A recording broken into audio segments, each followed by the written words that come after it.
महात्मा बाबा इधर लोग के जमाने के गीत है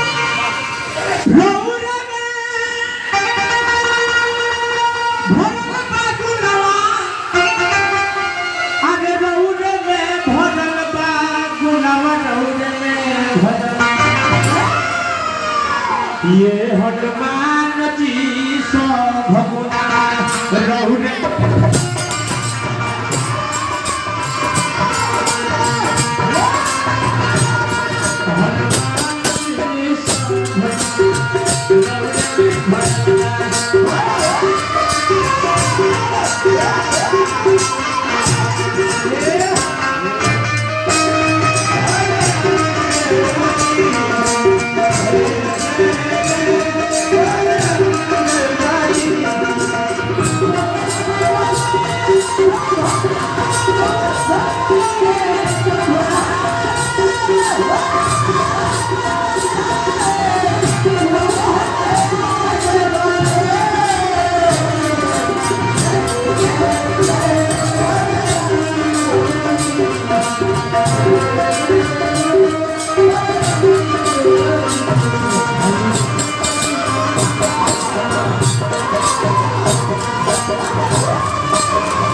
हनुमान जी के गीत को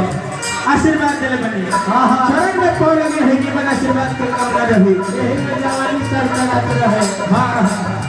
आकाश बाबू अब तक में गाओ अंजनी लाला नाम लोनी अतना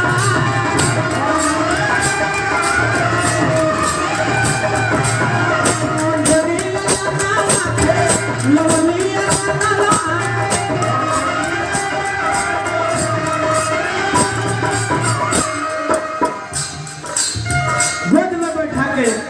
जब रवा हाथ जिग रहनी है देवता माता अंजलि जब अपने गोद में खेलावत रहली तब तक ले का कहनी सूर्य के रौदा लाल फल जान के सूर्य के रौदा लिए गई ओहे गला भगवान भैया जब रौदा